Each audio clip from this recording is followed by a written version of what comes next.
Hi everyone, my name is Sequera, and today I wanted to show you how I used pigments and the granular engine within it along with the sequencer to create a varied metallic percussion section for a track. And it sounds a bit like this.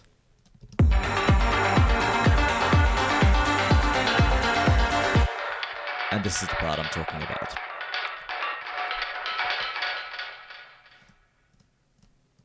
Okay, so the first thing we'll do is we'll open a new instance of pigments, and I've already initialized this and I've turned on the sample engine, and then we're going to load our sample into it.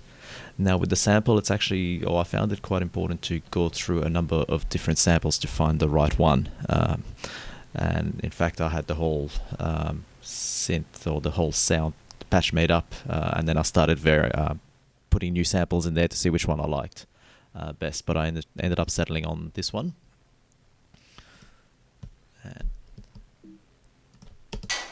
And this is what it sounds like. And the first thing I need to do is we need to tune it. In this case, I already know that the root note of this is C sharp. I'm not going to go through how to tune percussion. There's plenty of tutorials on YouTube on how to do that. They can explain it a lot better than I can.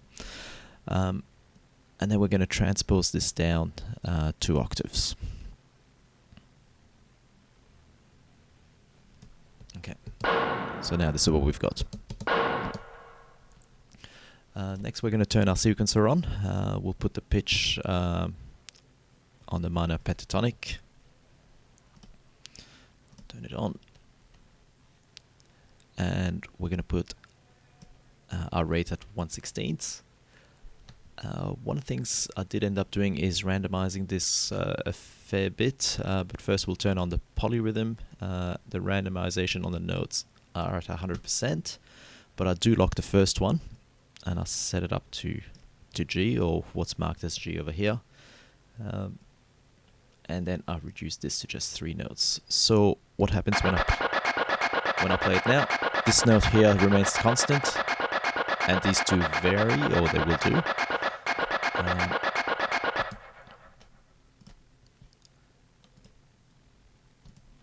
Okay. So every bar now, these 2 notes are going to vary. And I also varied the velocity.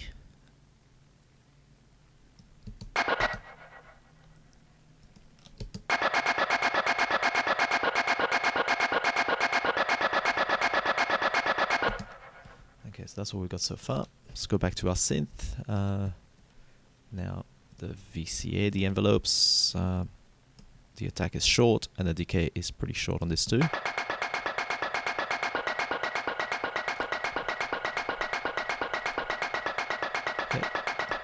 Okay, and now we can turn on our granular engine, and we'll change the shape to this one here. So basically every grain that plays is going to play similar to the envelope.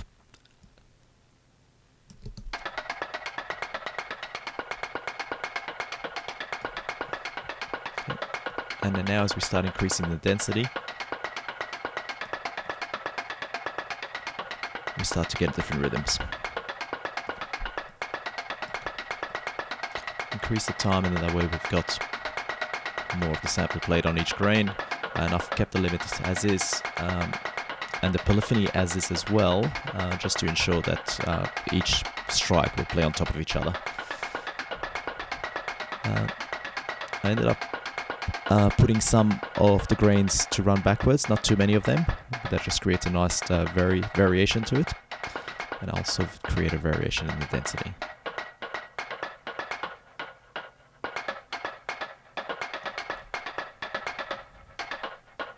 Okay. So then I reduced the cutoff frequency, increase the resonance on this.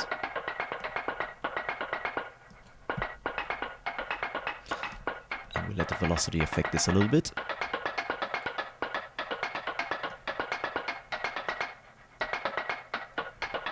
And then I'm putting a sample and hold function on here as well. So actually, it's in sample and hold. And it's a sequencer clock we use to trigger the sample and hold.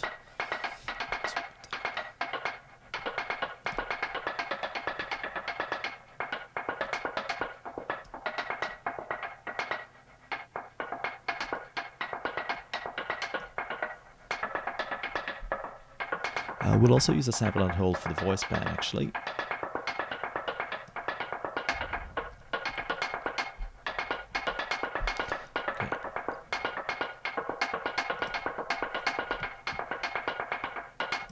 And then one of the things I did do as well is copy the sample over to sample bank B.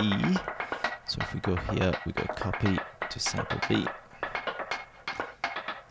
And this one, we only want down 1 semitones.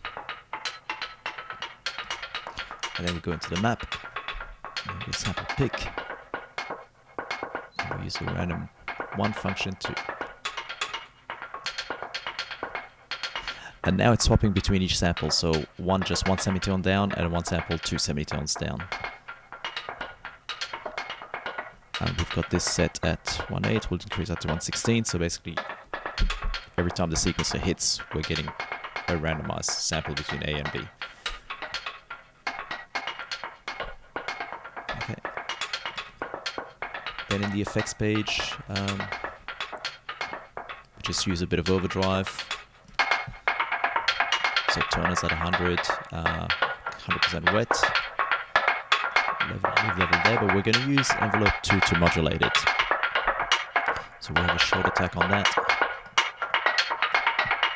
And the thing I like doing here is actually using the grain trigger as my source.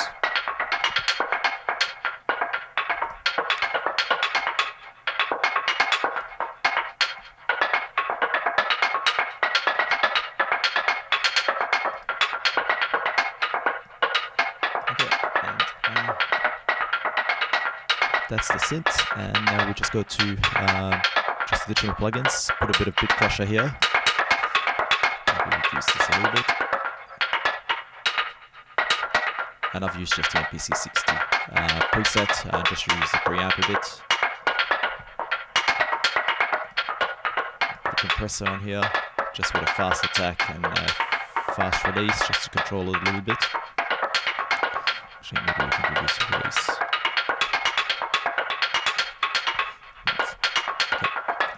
And for the purposes of this track, I actually used quite a bit of EQ, took out all the high end and a lot of the low end, and this is what I've ended up with. And then I've used a delay as well on top of it. Just 1/8 dotted, about 24% on the mix, 27.5% on the feedback. And then I've used a compressor to sidechain it to the kick. Okay, and in the track it sounds like this.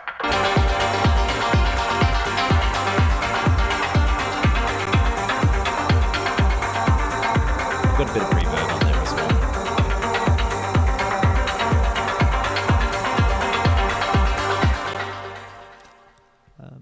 And that's it. I hope that was helpful.